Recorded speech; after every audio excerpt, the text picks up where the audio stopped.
اعوذ باللہ السمیع العلیم من الشیطان الرجیم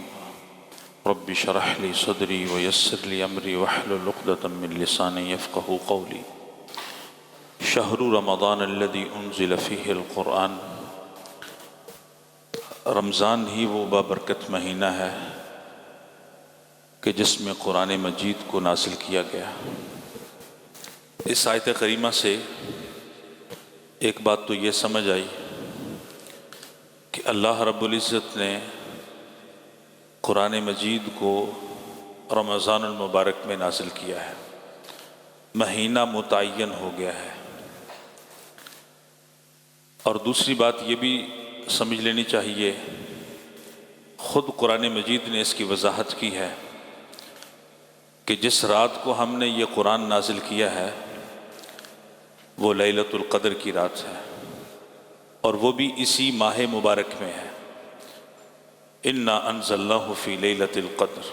وما ادراک ما لیلۃ القدر لیلۃ القدر خیر من الف شہر، کہ جس ایک رات کی عبادت کی عظمت و فضیلت یہ ہے کہ وہ 1000 مہینے کی عبادت سے بڑھ کر ایک رات کی عبادت ہے۔ اور اسی طرح صحیح مسلم کے اندر ایک حدیث ہے، صحابہ کرام رضوان اللہ علیہم اجمعین نے نبی پاک صلی اللہ علیہ وسلم کو پوچھا کہ آپ سوموار کے دن کا روزہ کیوں رکھتے ہیں؟ تو آپ صلی اللہ علیہ وسلم نے اس کا جواب یہ دیا کہ ذاک یوم ولدت فیہ وبعثت فیہ او قال انزل علی، کہ یہ وہ دن ہے کہ جس دن میں پیدا کیا گیا، میری ولادت اس دن میں ہوئی ہے، اور دوسری وجہ یہ ہے کہ اس دن اللہ نے مجھے نبی بنایا ہے، اللہ نے میرے اوپر قرآن کو اتارا ہے، میرے اوپر اللہ نے وحی بھیجی ہے، اور ظاہر سی بات ہے کہ وہ وحی قرآن مجید کی وحی ہے۔ تو اس کا مطلب ہے کہ مہینہ بھی متعین ہو گیا، رات بھی متعین ہو گئی، دن بھی متعین ہو گیا۔ اب سمجھنے کی بات یہ ہے کہ رمضان المبارک کی جتنی عظمتیں ہیں، جتنی فضیلتیں ہیں، اس کے قیام کی، اس کے صیام کی، اس کے صدقہ و خیرات کی،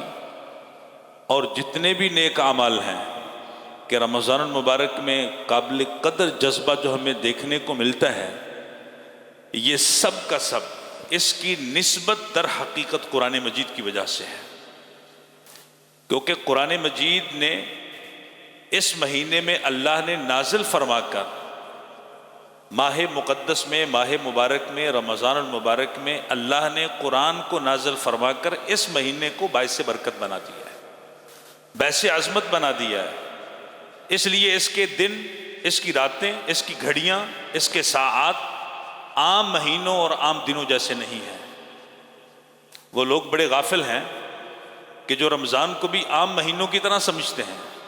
رمضان کے دنوں کو بھی عام دنوں کی طرح سمجھتے ہیں، رمضان کی راتوں کو بھی عام راتوں کی طرح سمجھتے ہیں، رمضان میں صدقہ اور خیرات کرنے کو بھی عام دنوں میں صدقہ اور خیرات کرنے کو سمجھتے ہیں، حالانکہ ان کو یہ حقیقت جان لینی چاہیے کہ شہر رمضان الذی انزل فیہ القرآن،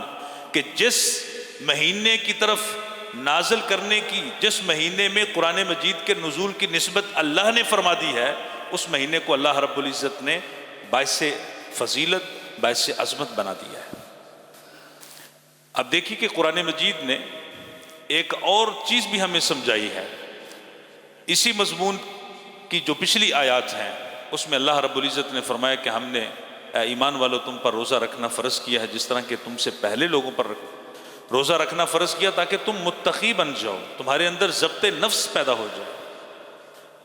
اب اس آیت کریمہ سے یہ پتہ تو چل گیا کہ اللہ نے ہمارے اوپر روزہ رکھنا فرض کیا، اور پہلی امتوں پر بھی فرض تھا، لیکن پہلی امتوں کا ہمیں تذکرہ نہیں ملتا کہ آیا ان کا روزہ رمضان کے مہینے میں فرض تھا یا کوئی اور مہینہ تھا، یا پھر ان کے روزے کا شیڈول کیا تھا، گنتی کیا تھی، تعداد کتنی تھی۔ اس کی کوئی اتھینٹک اور مستند ہمیں دلیل نہیں ملتی۔ اس لیے اللہ رب العزت نے رمضان المبارک میں روزہ رکھنے کی فرضیت اور رمضان المبارک میں روزہ رکھنے کو فرض قرار دیا، اور ساتھ ہی اللہ رب العزت نے قرآن مجید کو نازل فرمایا۔ یہ اللہ نے دوہرا بندے کی تربیت اور اس کے اخلاق اور تزکیہ نفس کا دوہرا انتظام فرمایا ہے، تاکہ وہ دن میں روزہ رکھیں، رات کو قیام اللیل کریں، قرآن مجید پڑھیں بھی، قرآن مجید سنیں بھی، قرآن مجید کا فہم بھی حاصل کریں، اس میں تدبر، اس میں مجاہدہ، اور قرآن مجید کے ساتھ اپنا تعلق مستحکم و مضبوط کریں، تاکہ ہماری زندگی مکمل زندگی بن جائے، ادھوری اور ناقص زندگی نہ رہے۔ اور بڑے ہی خوش بخت ہیں وہ لوگ کہ جو اللہ کے دیے ہوئے اس دوہرے نظام کو سمجھ کر رمضان کو، اس کی گھڑیوں کو قیمتی بنانے کی کوشش کرتے ہیں، اور اپنی زندگی میں آئے ہوئے اس رمضان کی برکتوں کو سمیٹنے کے لیے جد و جہد کرتے ہیں، غافل و سست نہیں ہیں۔ اور اس سے اگلی بات بھی سمجھ لیجئے کہ حدیث میں آتا ہے کہ نبی اکرم صلی اللہ علیہ وسلم نے ارشاد فرمایا کہ اللہ رب العزت نے تورات کو نازل فرمایا، اور وہ تورات جب نازل فرمائی تو رمضان المبارک کے پہلے عشرے میں نازل فرمائی۔ جب اللہ نے انجیل کو نازل فرمایا تو رمضان کے دوسرے عشرے کے ابتدائی حصے میں نازل فرمایا۔ اللہ رب العزت نے زبور کو نازل فرمایا، رمضان کے دوسرے عشرے کے آخری حصے میں نازل فرمایا۔ جب قرآن مجید کی باری آئی تو اللہ نے اسے رمضان کے آخری عشرے کی لیلۃ القدر رات میں نازل فرمایا۔ تو میرے بھائیوں، ان ساری باتوں کا مقصد یہ ہے کہ ہم اللہ رب العزت کے دیے ہوئے اس نظام یعنی قرآن مجید اور صیام، ان دونوں کے ساتھ جو گہرا اور دونوں کا اکٹھا نازل کرنا، دونوں کا فرض کرنا اور قرآن مجید کا نازل کرنا، اس کی حکمت کو سمجھ کر اپنے آپ کو اس کے اعمال کے لیے مستعد کریں، اپنے آپ کو تیار کریں، غفلت و سستی کو چھوڑیں۔ ابھی کل کی بات تھی نا کہ رمضان کا انتظار تھا، اور آج اس کا 5واں روزہ ہے۔ تو یہ دن، یہ گھڑیاں، یہ ایام جو ہے وہ بیت رہے ہیں، اور اس کے ساتھ وہ حدیث بھی ذہن میں رکھیے کہ نبی اکرم صلی اللہ علیہ وسلم نے فرمایا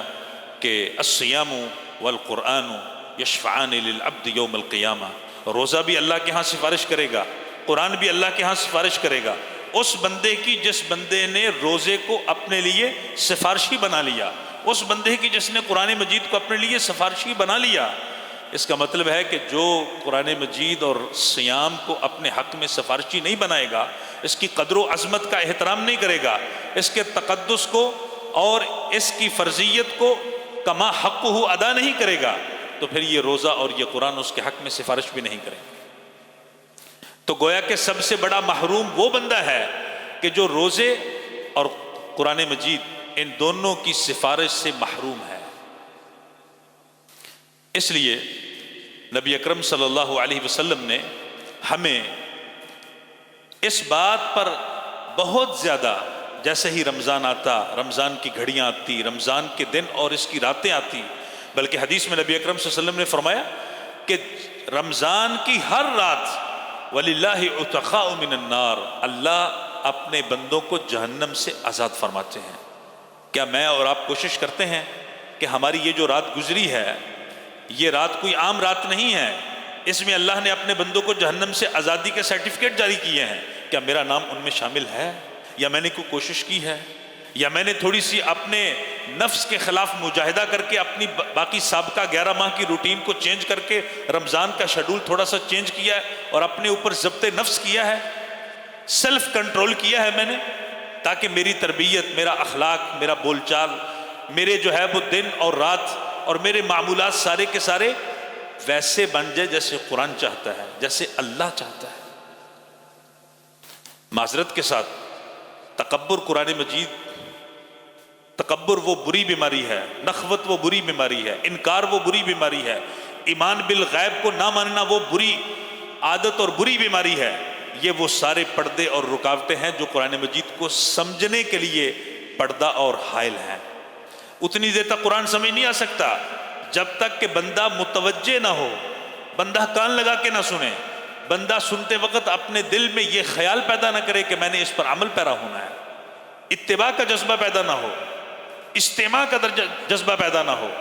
جب تک یہ چیزیں پیدا نہ ہوگی تو پھر قرآن پڑھا بھی جائے، قرآن سنا بھی جائے، تو پھر جو ہے وہ آیت سنی ادھر سے اور ادھر سے نکال دی، پھر قرآن مجید کا اثر دل پر نہیں ہوگا۔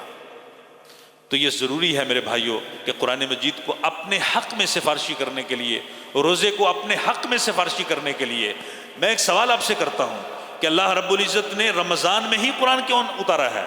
ما حکمت نزول القرآن فی ھذا الشہر المبارک، کہ اللہ نے رمضان میں ہی قرآن کیوں اتارا ہے؟ اللہ نے رمضان کے اندر ہی روزوں کو فرض کیوں کیا ہے؟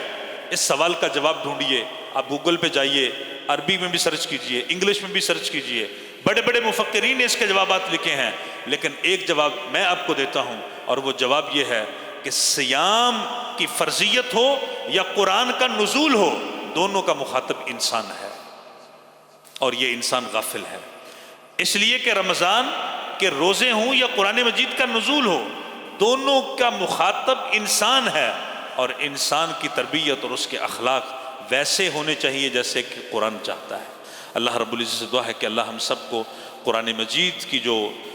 نور بصیرت ہے وہ ہمارے دلوں کے اندر پیدا فرما دے، اور قرآن مجید کے نور سے ہمارے دلوں کو منور فرما دے، اور قرآن کے ساتھ تعلق ہمیں، ہمارے بچوں کو، ہماری نسلوں کو اللہ اس پر ہمیں کاربند فرما دے۔ وما توفیقی الا باللہ۔